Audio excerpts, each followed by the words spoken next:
Salut Momo, comment vas-tu? Bah, j'ai mal dormi, j'ai pensé à ces loups qui étaient tombés. Ah oui, il avait eu chaud. D'ailleurs, quelle était la question? Quel est l'oiseau qui a sauvé ses douves parce De la qu'il chute? tombait dans Ah oui, l'histoire? bah, c'était l'aigle qui l'avait sauvé. Donc Oui, mon c'est petit d'où aigle chéri. remercier l'aigle.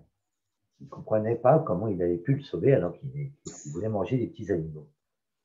Donc l'aigle lui avait expliqué qu'il ne pouvait pas voir les gens se faire du mal et qu'il fallait qu'il intervienne. Sédou avait eu peur, ses parents l'avaient réconforté. Eh oui, ils lui ont fait un gros câlin d'amour. Voilà. Et donc, ils saluent le petit aigle et continuent leur chemin. Et sur le chemin, là, par contre, il découvre un bel animal qui est en train de grignoter des glands. Tu sais, les glands. C'est cet animal Alors, roux. qu'est-ce qu'il grignote des glands? C'est ce bel animal roux. C'est qui Oh, grimpe. je crois que c'est un écureuil. Eh oui, mais celui-là, il est sympa parce que c'est un écureuil volant. Donc après Un avoir écureuil. Ah mangé. bah oui, il déploie ses bras, comme les chauves-souris, et se Et laisse donc, planer. ses dos regardent. Il voit des copains de l'écureuil en train de se laisser tomber du haut des branches. Ils planent. Ils sont super beaux. Il y en a des tout gris. Il y en a des oranges. Il y en a des touffus. Il dit, mais ils sont beaux. Regarde, papa, maman, regardez, ils sont magnifiques. Il regarde ces beaux animaux en train de voler. En C'est plus, c'est un étonnant. joli spectacle. Ah bah oui. Et donc, la petite famille décide de sortir un petit carnet de la poche de ses livres et de dessiner ce qu'ils voient. Il dessine donc ces écureuils en train de voler. Et celui qui est en train de grignoter, il pense que c'est le chef. Ah oui, il donne des ordres. En réalité, quand ils volent, c'est pour essayer de récupérer des glands. Alors Ah, il est malin celui-là. le chef dit de récupérer les glands. Alors Cédou regarde attentivement et il se demande, mais comment ça se fait qu'il mange autant de glands? Comment ça se fait? Il va devenir énorme. Ah bah oui, il se pose la question. Et donc le petit écureuil s'approche de notre Cédou et il demande ce qu'il fait là. Cédou lui dit, mais je te repose la question, c'est moi qui te demande ce que tu fais surtout. Parce que je suis étonné que tu manges autant de glands. Et il va grossir et puis il va plus voler. Il dit, non, non, rassure-toi, je ne mange pas tous les glands. J'en Ah récupère bon? une partie et je te redonne à mes amis écureuils pour passer l'hiver. Parce que l'hiver, on dort. Il fait tellement froid qu'on dort. Donc il faut qu'on puisse avoir à manger quand même quand on se réveille. Ça s'appelle hiberner. Ah, vous dormez tout l'hiver alors? Oui, on dort tout l'hiver.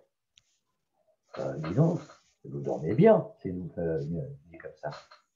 Vous dormez beaucoup quand même, tout l'hiver. Bah, Waouh! pendant toute la saison de l'hiver qui dure 4 mois. Eh oui. Mais le petit écureuil dit, mais nous ne sommes pas les seuls à dormir tout l'hiver. Si tu regardes bien, tu verras un autre animal qui Eh lui oui, Cédric, il fait l'ours. qui est en train de manger du miel. Il est en train de mettre sa patte pour manger du miel, avec Eh plein ben, le d'abeilles gros qui... tous il s'appelle Cédric. Oui, et donc il gratte la ruche de l'air. Les abeilles font tout Pauvre autour de abeille. lui, mais elles ne sont pas contentes. Ben Ah oui, bah j'imagine, ils vont le piquer. l'ours mange tout le miel, donc elles ne sont pas contentes. Alors c'est nous qui voit ça de loin, un petit peu peur quand même. Il dit si je me fais piquer, ça risque de faire mal. Je vais rester prudent. Hein. Papa, maman, reste prudent, on ne s'approche pas trop. Et l'ours, tu entends l'ours qui dit aïe, aïe, aïe, aïe, aïe. Et oui, les abeilles le piquent. Tant pis pour lui, bien assez pour lui. Et les abeilles disent t'as qu'à pas voler. Ah, c'est doux, regarde, il dit oui, effectivement, c'est pas bien de voler. Pas bien du tout. Non, Ah bah et la oui, mais punition, c'est se faire piquer. Tiens. ah, oui. Et donc l'ours dit oui, mais moi je mange quoi sinon? Ah, je vais pas manger des poissons, j'ai pas envie moi. Je préfère manger du miel, c'est bien meilleur. Ouais, bon, c'est bon, tiens, le C'est miel. sucré, j'aime bien. Ah oui, mais la preuve, tu t'es fait piquer. Tu aurais dû demander aux Tant pis abeilles. pour lui. Tu aurais dû demander aux abeilles, elles t'auraient peut-être donné du miel. Et l'ours est obligé de reconnaître que oui, les abeilles auraient peut-être donné du miel s'il avait demandé. Et c'est l'ours s'approche de l'ours qui a plein de petites piqûres sur les bras et le visage. Et ça gonfle en plus. Ah oui, et puis il a mal. Donc qu'est-ce qu'il fait? Il demande à ses parents s'ils n'ont pas quelque chose pour soigner l'ours. Et les parents sortent de leur poche une petite trousse de soins pour soigner l'ours. Mais la suite, demain. Demain, Et oui, donc quelle question pourrait-on poser? quel est le gros animal qui vole du miel aux abeilles? Voilà, quel est le gros animal qui vole du miel aux abeilles? Et comment je l'ai appelé dans l'histoire? Eh oui, Ah, en plus ça fait mal les piqûres d'abeilles. Aïe, hein. Et ça, on mon verra petit demain. Cédric, mon petit ours Cédric. Je dis à demain pour la suite des aventures de ces deux. C'est le Oh, une moment. abeille. Non, non, j'ai pas piqué le miel.